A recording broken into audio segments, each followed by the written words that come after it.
Master minds commerce చదవాలనుకునే 10th inter విద్యార్థుల తొలి ఎంపిక. తమిళనాడు ఉంది, పెద్ద పెద్ద పొలిటీషియన్స్, కరుణానిధి కొడుకు, కరుణానిధి మనవడు, జయలలిత అనుచరుడు పళనిస్వామి, ఒకప్పుడు ఆయన ముఖ్యమంత్రి, ఆయన 2 సార్లు ముఖ్యమంత్రి. తమిళనాడులో పొలిటీషియన్స్ చాలా కొదవలేదు, చాలా గొప్పగా పెద్దగా పవర్ఫుల్గా ఉంటారు. అలాంటి ఆ పొలిటికల్ దగ్గర ఈ hero Vijay, Joseph Vijay, Rajasekhar, total పేరు అయింది రాజశేఖర్, వాళ్ళ నాన్న పేరు. ఆయన రాజకీయాల్లోకి వస్తుంటే ఎన్ని చేశారో తెలుసుగా మీకు. విజిల్ వేయడం రాదు సార్, నాకు వేసేదాన్ని లేకపోతే ఇప్పుడు. అట్లా అతన్ని అన్పాపులర్ నేను చూస్తుంటాన్ని. అతను పాపం ఎప్పుడు జనాలు గుమి చేసుకోలేదు, ఇల్లు తిరగలేదు, ప్రెస్లో వాడిని వీడిని ఒక్కసారి కూడా కామెంట్ చేయలేదండి, ఒక్కసారి కూడా. గొప్ప విషయం అది. భారతదేశంలో ఒకే ఒక్క ఈ హీరో అనబడే రాజకీయ నాయకుడు అనబడే ముఖ్యమంత్రి, కాబోయే ముఖ్యమంత్రి జోసెఫ్ విజయ్ వాళ్ళని అవినీతిపరుడు అనలా. ఎప్పుడు అన్నాడీఎంకే అనలేదు, ఎండిఎంకే అనలేదు, ఎవరు అనలేదు. అనకుండా ఓన్లీ ఏది మొత్తాన్ని జనం తీసుకొచ్చి బయలుదేరి వచ్చాడు. జనం మొత్తం వచ్చారు, అప్పుడు 10 నిమిషాలు వెళ్ళిపోతాడు. జనం తెగ వచ్చారు.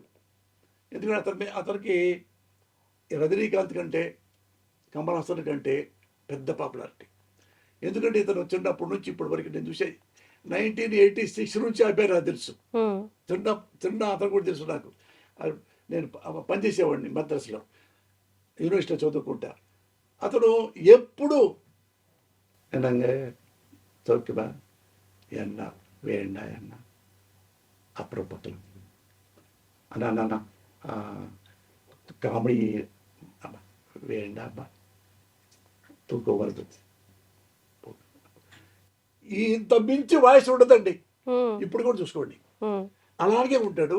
ఎవరు ఏమండి, ఈవెన్ వాళ్ళ ఫ్యామిలీ మెంబర్స్ అందరూ కూడా చాలా డౌన్ గా ఉంటారు.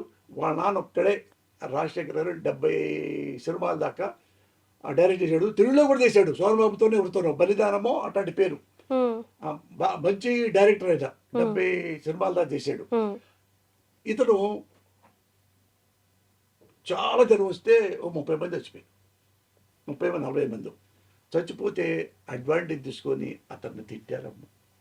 కేసులు హీనంగా అది వాళ్ళ సంబంధం. పైగా సిబిఐ వెళ్ళి ఢిల్లీ తెలుసా అంటే ఒక పార్టీలో రాకపోతే, వాళ్ళ సపోర్ట్ చేయకపోతే ఏమన్నట్టుగా అయిపోయిందంటే, ఒకసారి 2 సార్లు 3 సార్లు, ఇంకోసారి వేరే కోర్టులో ఇతను 100 కోట్లు ఇది చేశాడు, ఇది అట్టొచ్చింది ఆయనకి, అది వేరే అతని మీద కేసులు తిట్టడం అని చెప్పి చేర్చి లాస్ట్లో హెడప్ అయిపోయి చివరికి కొంచెం అరిచాడమ్మా, చిన్నది,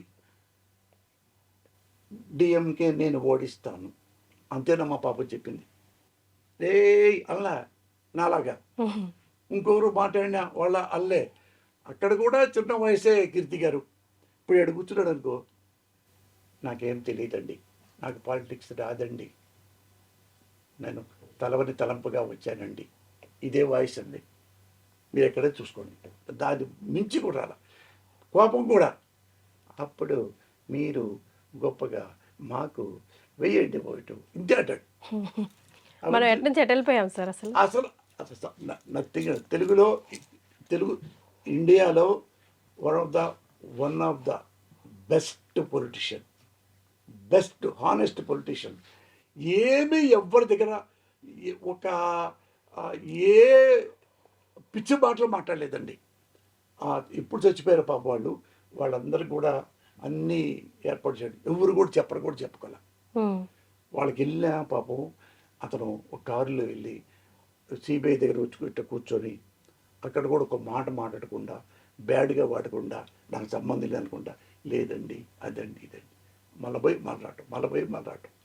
మళ్ళా సినిమా పాపం చేస్తే సినిమాలో అవన్నీ లాక్కొని అమ్మేసుకున్నారు ఇవ్వడం. సినిమా ఆగిపోయింది పాపం. జననాయకన్ కోట్లతో వచ్చిందండి. అది కూడా రిలీజ్ కాలేవల. అది కూడా కాలేదండి. ఎన్ని ఉన్నాయో తెలుసా అండి అందులో. పాలిటిక్స్ పాపం వీళ్ళకి తెలియదు, సరసాల గారి ఇంకోళ్ళగా తెలియదు. మరి రకరకాలుగా అతన్ని ఈ పొలిటిక్స్ పీపుల్లే. దాని తర్వాత ఇంట్లో ఒక ప్రాబ్లం. ఏది ప్రాబ్లం? ఎవరో వాళ్ళ వైఫ్ సంగీత, ఆమె వచ్చి అతను మా హస్బెండ్, ఏది ఎన్నాళ్ళు లేని హస్బెండ్ ఇప్పుడు ఎమ్మటే క్యారెక్టర్ వచ్చిద్దా? ఇప్పుడు ఇప్పుడు 60 సంవత్సరాలు దాటి నేను ఇక్కడికి వస్తే, చిన్నప్పుడు ఎప్పుడున్నాడో పోసానికి ఇష్టపడేవాడు ఇప్పుడే ఉన్నాడు కదా, కొత్తగా ఏమి వచ్చింది? ఏమి లేదుగా. మరి ఎప్పుడు ఏమీ చేయలే. నాలో ఒకటి ఏంటంటే, నేను ఎవ్వరి జోలికి ప్రమాణ సాక్షిగా వెళ్ళను. నన్నంటే మాత్రం ఊరుకోను. నన్ను కొట్టినా చంపినా, నన్ను ఎక్కడన్నా ఎవడన్నా ఇప్పుడైనా మీ దగ్గర కూర్చోబెట్టి నార్కో టెస్ట్ చేయించుకోవచ్చు. ఎప్పుడైనా అవినీతి పనులు చేశాడా? ఎప్పుడైనా లంగా పనులు చేశాడా? ఎప్పుడైనా బ్రోకర్ పనులు చేశాడా? ఒకవేళ వేరే ప్రభుత్వం దగ్గరికి వెళ్ళి చెంచాగిరి చేసి 2 ఎకరాలు తీసుకున్నాడా? ఏమైనా పైరవీలు చేశాడా? మీరు ఏదైనా ఇంట్లో ఏవైనా సెలెక్ట్ చేసుకోండి, అన్ని సెలెక్ట్ చేసుకోండి. నార్కో టెస్ట్ ఇక్కడ చేసుకుంటా. తల్లి సాక్షిగా చెప్తున్నా. అయితే డ్రామా ఇక్కడ కెమెరా ముందు డ్రామా ఆడాడు, నాతో పాటు ఇలాంటి వాడు పోసాని అన్నవాడు నా పక్కన కూర్చోబెట్టండి, ఇద్దరికి నార్కో టెస్ట్ చేయండి. నేను తప్పైతే ఇక్కడ నుంచి, ఈ రాష్ట్రం నుంచి వేరే వెళ్ళిపోతా, మొత్తం ఫ్యామిలీతో సహా. నా మొహం చూపించను. నేను అలాగే అప్పటికి ఇప్పటికీ అలాగే ఉన్నా. దగ్గర 40 ఏళ్ళు. చిన్నప్పుడు వచ్చా తెలుగు ఇండస్ట్రీ భద్రాద్రి చదువుకోవడానికి. ఆడ ఎంఏ అయిపోయి ఎంఫిల్ అయిపోయి, ఎంఫిల్ చదివి ఫస్ట్ క్లాస్ వచ్చి డాక్టరేట్ చేసి అసిస్టెంట్ ప్రొఫెసర్ అవ్వాలని కోరిక. అటొచ్చా. అటు నుంచి ఇటు. అది కాకుండా ఇటు తెలియకుండానే ఫస్ట్ సినిమా బలవంతంగా రాశా. అది సూపర్ హిట్ అయిపోయింది. అక్కడ నుంచి ఇట్లా ట్రావెలింగ్ వచ్చింది. ఇప్పుడు ఎలా విజయ్ జోసెఫ్ ఎలా స్ట్రగుల్ పడిపోయి ఎలా ప్రజల మద్దతు ముఖ్యమంత్రి కాబోతున్నాడో అలాంటి కథ ఇది. అలాగే ఎట్లా సఫర్ అయ్యారో రాజకీయ నాయకులు చేశారు అతన్ని. అయినా కానీ తమాయించుకొని ఎలా సక్సెస్ అయ్యాడో, ఇలా కూడా ఈ అమ్మాయి అలాగే తమాయించుకొని చివరికి బుద్ధి చెప్పి సొసైటీలో ఇలా ఉండాలి, ఏది రాజకీయ నాయకులు ఉండాలని కాదు, సొసైటీలో ఓటరు ఎలా ఉండాలో చెప్పే కథ. అదే నాకైతే అరుణారెడ్డి ఎవరు సార్ ఈ సినిమాలో? ఎందుకంటే ఈ ఫోటో ఒకటి వైరల్ అవుతా ఉంది. ఈ ఫోటో ఇందులో శారీ కట్టుకొని ఉన్నారు, అందులోనేమో చీర కట్టారు, మెంటల్ కృష్ణ అయ్యారు. ఇందులోనేమో అది నైటీ. అదే ఇందులోనేమో చీర కట్టుకొని ఉన్నారు. ఏమండి ఓ మాట అడుగుతా, మీరు చెప్పండి. నా చీర బాగానే ఉందా? చీర కాదు సార్, చెప్పండి. అది ఏది కాదు కదా. కాదు నేను రియలే కాదు. కథకి అది ఏదో అదృష్టమో దురదృష్టమో, ఆ 2 కథకే డిమాండ్ అయింది.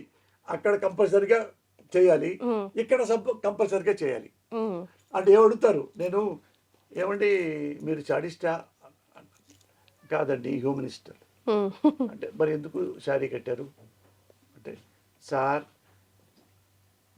రోడ్డు మీద వెళ్ళండి, ఐటీ కంపెనీస్ దగ్గరికి వెళ్ళండి, అమ్మాయిలు చొక్కా ప్యాంట్ వేసుకుంటారు కదా, ఎవరన్నా అడిగారా ఏంటమ్మా చొక్కా ప్యాంట్ వేసుకుంటావు అన్నారు ఎవరన్నా?